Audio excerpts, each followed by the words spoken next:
Ang pulong sa Dios buhi og nagalihok nga gamhanan, labi pang mahait kaysa espada nga duhay sulab, ug modulot ngadto sa gitaguan sa kalagog espiritu, sa mga lutahan ug sa mga kauyukan, ug mutugkad sa mga hunahuna ug katuyuan sa kasing-kasing. All scripture is God-breathed and is profitable for doctrine, for reproof, for correction, for instruction in righteousness, that the man of God might be mature, thoroughly furnished unto all good works. Ang kahulugan sa imong mga pagtulunan, naghatag og kahayag, ug naghatag og salabutan sa mga walay kahibalo. Tumanon gayud sa Dios ang iyang gisaad, sama siya sa kataming alang niya tumudangop kaniya. Good day everyone. Sa atong adlaw-adlaw nga pagtuon sa balaang pulong sa Dios, ubos sa Vic Balbido Evangelistic Ministry. Niano sa kita ni atong pagpadayon sa pagtuon sa balaang pulong sa Dios ni adlaw. And so aron kita maandam ingon nga mga magtutuo ato karong gamito ng prinsipyo sa 1 Juan 1:9 ang pagsugid sa tanan natong mga salang nabuhat ni adlaw ngadto sa Dios nga Amahan, privately and directly to Him, aron kita mapunan sa Espiritu Santo o kita mahibalik ang atong paghigambitay sa Dios o maandam na sa kita sa pagtuon sa pulong sa Dios. Apanalang kanimo dili pa magtutuo ang imong buhaton, mong paggamit niya ng imong kabubuton sa pagtuo kang Ginoong Jesucristo, ingon nga imong manluluwas. Acts 16:31 nagkadayon, believe on the Lord Jesus Christ and thou shalt be saved. Okay. Ang uluhan sa atong pagatunan ni adlaw bahin kini sa giuluhan nato kini, what happens after we die? Unsa may tabo, human kita mamatay. Okay. Unas tanan, ang kinabuhi, labihan ragyod kahamubo. Right? Nakasiguro ko nga way musupak niya ng maong kamaturan. No one can argue with that fact. O mahimo nga kita magauna-una niadtong milabay na nga panahon, apan dili na kita makakinabuhi didto niadtong nangagina. Bisan gani ang atong kaugmaon, dili kita makakinabuhi ugma. We cannot live tomorrow. So, ako nakasiguro nga ikaw mo uyon nina. Yan ang akong line of thought, right? You see, ang kinabuhi is just a passage of time. Murag mula bayra ang panahon. Niya kita karon, ugma, wala na. May hinungdan nga ang kinabuhi, akong giingon nimo sa pagsugod na to, nining atong hisgutan, labihan ragyod, kamubo. It hangs on a thin thread. Gamay, murag gibitay lang ni gamay nga lanot. Ug ang Dios kinsa mao ang mugna niya na, who is the creator of it. Mahimo niyang putlon kini ang maong nipis o gamayng lanot at any moment. And so, sanglit ang kinabuhi, his life is fragile. And in fact, diya sa libro ni Santiago, Kapitulo 4, versikulo 14, kini nagkanayon, you are a mist that appears for a little while and then vanishes away. Mahanaw ka ra. Si Santiago, iya kining kamayong ang atong kinabuhi ngadto sa kanang vapor it's a mist. Sama sa akong giingon, niya kita karon, ugma, wala na. We are gone. Kaya abi nimo, kita nagakinabuhi ni ining broken world. Kini nga itong gikinabuhi karon, gipuyan.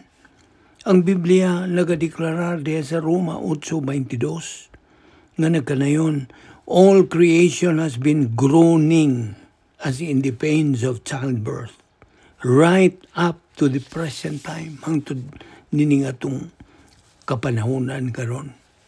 Yes. Bisan pa nini moderno nga mga medisina, mga teknolohiya, ang mga katauhan nagakamatay adlaw-adlaw at all ages for a number of reasons. Now, atol nining atong lifetime, panahon sa atong pagkinabuhi, kita muhimo man og daghan nga mga desisyon. Gusto?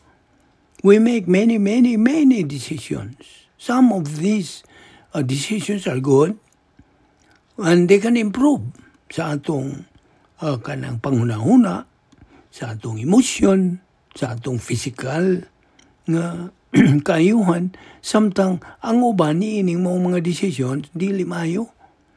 O kini sila nagadala pa hinuon unnecessary mental, emotional, and physical pain.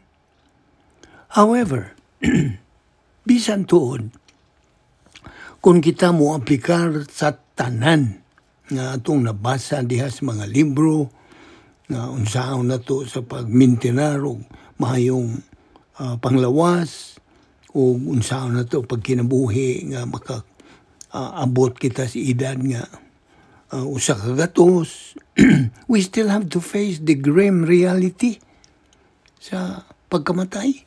You see? The grim reality of dying and death. Gusto? Tungod kay, ibaw ka, ang tanan nining kinabuhian, nining kalibutan na magkakausab. Our skin begins to wrinkle gradually. Mag-anam na kinig pangunot, ang atong kabukugan, magkakaanam na kini og kaluya. We are all heading to old age. Kitang tanan, nagpaingon nas pagkatiuwang. Way nakabata na to. Bisag mo gusto ka ba niya na o di, whether we like it or not, matagutlo sa atong kinabuhi. Kita, nagkakaanam kita kaduol. Nagkaduol kita sa atong lunganan. Gusto? But again, ang kinabuhi, ego running mulabay. It's just a passage of time. And ayaw ni kalimti, ang atong kalag, mao'y mo kinabuhi hangtod sa kahangturan. Diba ka gano? Tungod kay kini immortal. Why is that so? Nga naman, tungod kay mao ni ang gidisenyo sa Dios. That's how God designed it to be. Mga nakanahinungdan. So, ang dakong pangutana mubarog yun. Kung ang atong kalag mo kinabuhi man hangtod sa kahangturan tungod kay immortal man kini, asa man kini mo kinabuhi hangtod? Where will it live forever? Muna dakong pangutana. Ang atong kalag mo kinabuhi hangtod sa kahangturan either in just two places. Duha ra ka mga dapit, langit o impyerno. So, it's gonna live in heaven for all eternity. O eternity po dito sa kanang impyerno. O kinsa maning mga kalag that are going to live forever dito sa langit. Tubag, kining maong mga kalag that while they were still on earth, dinhi pa sila sa kalibutan, mituo kang Ginoong Hesukristo, ingon nga ilang personal nga Dios ug manluluwas. Ug ang nagasuportan nining mong kamaturan, mao ang Juan 3:36, nga nagkanayo kinsa katumuto o kaniya ang Ginoong Hesukristo, makaangkon og kinabuhing dayon ug dili sila mga laglag. Apan sa laing bahin, unsa man ning mga kalag nga mga kinabuhi forever in God's eternal judgment. Ang gitawag na ito kanang impyerno. Tubag, kining mga kalaga na while they were still on earth, dinhi pa sila sa kalibutan, rejected. Ilan ang gisalikway Kristo ingon nga ilang manluwas. Kung nagkasuportan din imong kamaturan, still John 3:36, kinsa katong mutuo nga dili mutuo, dili mutuo kang Ginoong Kristo, dili makaangkon og kinabuhing dayon. Kundili ang kapungod sa Dios magapabilin diha kaniya. No kining maong kamaturan, tataw kayo, lucidly delineated diha sa pulong sa Dios. Tinaw, tataw. It's up to man. Naras tao kung mutuo ba siya nini o iya bang isalikway. After all, naman siya'y kabubuton na magamit. Na siya'y kagawasan sa pagpili. Apan bantay ni unsa manggaling ang himuong desisyon sa tao, whether to believe it or to reject it, siya ra ang malubag. Kung nagingos in English, he is the one accountable, responsible, and answerable sa maong desisyon nga iyang gihimo. Ngano? Tungod kay ang tao lagi na ay kagawasan. That is completely free. Complete ang iyang kagawasan. Again, kitang tanan mga matay one way or another within this century. Okay? Yining maong siglo. And it is only God who perfectly knows kanusa, asa, unsa ang matang sa atong pagkamatay. Namungutan ako nimo. Pila naman ang pagkakaroon, ang populasyon tibuok kalibutan. Ang gidaganon sa mga tao ba? What is the latest statistics? Do you know? Well, matud pa sa latest statistics, ang current world population is 7 billion point 28. 7 billion point 28 ang mga katawan ng kalibutan na. And there are right now 7.28 billion people nga nagalakaw-lakaw ni ining kalibutan na. Right at this very moment. Now, gawas ni ining maong population, 3 ka tao ang mamatay matag segundo. 180 ka mga tao mamatay matag minuto. 11,000 ang mamatay matag oras. 250,000 ka mga tao mamatay adlaw-adlaw. Now, kining maong mga taong nangamatay are either believers or unbelievers. Mga magtutuo ba sila o dili magtutuo? Tungod kay abi nimo, doon naman lagoy duha ka matang sa mga tao nga nagkinabuhi nining kalimutan na karon, magtutuo o mga dili magtutuo. Now, ang libro sa Mateo, Kapitulo 7, versikulo 13 o 14, kinilig ka na yun. Wide and easy is the gate that leads to destruction. Many are entering into it.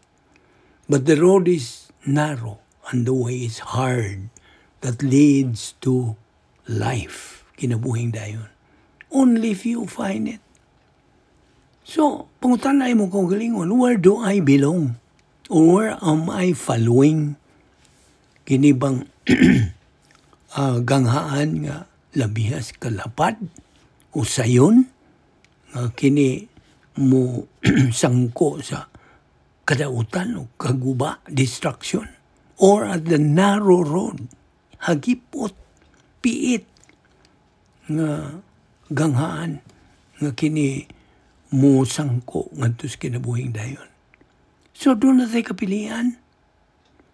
So, if you then wish to go to heaven after you die, pili ang hard way and narrow road.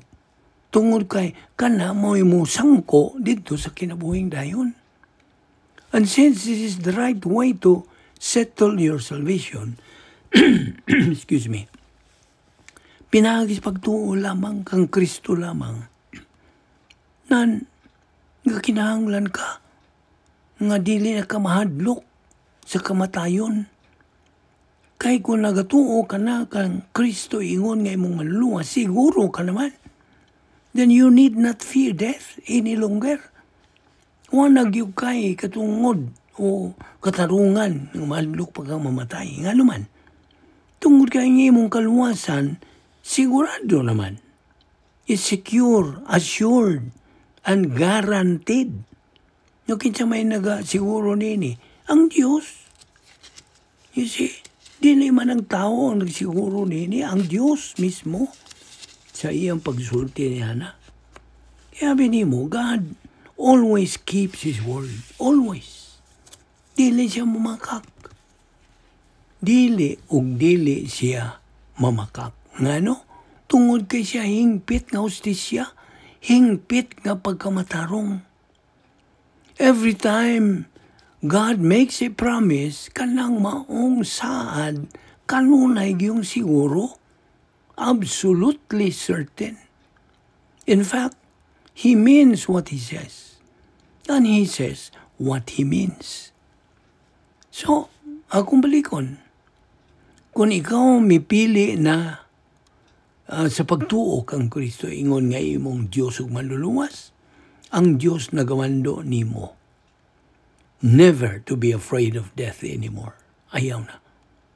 You see, it's only the Word of God that gives you a relaxed mental attitude. Kahay-hay sa pangunauna toward all potential death situations. Usa sa mga Yahweh nga imong maangkon kining kahanoy ka kanang tranquil, peaceful, malinawon nga kinabuhi, mao ang dili nimo paghandok og kamatayon. Kaya habi nimo, ang paghadlok mamatay kini mao'y unsa may dangatan ini. What causes kining fear of death? It causes instability. Dili ka makabarog. Wa kay kanang kalig-on diha sa imong kaugalingon.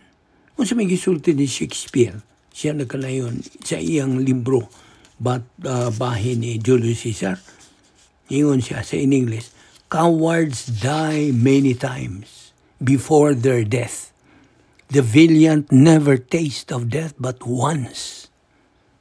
Ibaw ka, ang Diyos dili buot nga naay mausa, that any person malaglag, kundili ang tanan unta maghinulsol. Na segundo Pedro 3:9, kini na kanayon nga ang Diyos dili buot nga naay moadto sa impyerno. Hinunua buot niya nga ang tanan, all people to be saved. Unsaon? Pinaagi lamang sa pagtuo lamang kang Kristo lamang. Kasi may isulti sa Juan 3:16, kaya ang Diyos nagahigugma sa kalibutan nga iyang gipadala ang iyang bugtong anak. For God so loved the world that He gave His only begotten Son, that whosoever believeth in Him shall not perish but have eternal life. So, akong subliyon, let us remember the biblical principle nga nagkanayon, nga ang timing sa Diyos hingpit. God's timing is perfect, yes. Ang iyang time and decision to take anybody home, any believer, is perfect. Tungod kay ang Diyos always and ever will be perfect. O tungod Kay ang usa ka tawo magtutuo samtang dinhi pa siya sa kalibutan, mituo man kang Kristo ingon nga iyang manluwas din. Ato siyang magkita tan niya didto sa langit. We will see Him with all believers in heaven forever. Na atong giingon nimo nga ang current world population statistics has reached 7.28 billion. Ug out of this huge number of people who are walking, nagalakaw-lakaw, galibot-libot, yan yung kalibutan na, you are one of those who are fortunate to still be alive at this very instant. You see? Ang imong pagkabuhi, you're being alive, samtang nagpaminaw ka nining atong mensahe karon. Gracia. And do you know what the word grace means? Ibo kung bakong sabot pasabot nining gracia. Some Bible scholars define it as God's riches at Christ's expense. But some also define it as God's gift to me, received by faith, available to everyone, comes through Christ, extended for all eternity. But actually, ang grasya God, mao ni pulisa sa Dios, iyabang patakaran. And it is that which we do not deserve. Dilita nga yan. We don't earn. And we do not work for. We are still alive because of grace. Mao na. Mao na hinungdan nga nung gipabuhi patatungod sa grasya. Buhi pa kita karon tungod kay ang Dios ana ay plano. Ug labihan ra bagyod sa pagkahingpit nining iyang plano. How marvelous, fantastic, perfect plan sa Dios alang sa itong kinabuhi. And this perfect plan can only be learned. Ato lang makatuluan diha sa iyang pulong. So, kita gipahimangnuan sa Dios nga atong tun-an ang iyang pulong. To study it from the Bible, learn it, apply it, believe it in our life. And God assures us of a fabulous and fantastic life ining atong present life and in the life hereafter. So, ano siya mo pagpili? It's all yours. And so therefore, kini ang kanang agda pagdapit sa Dios kanimo. Tumuo ka kang Ginoong Hesus ug ikaw maluwas.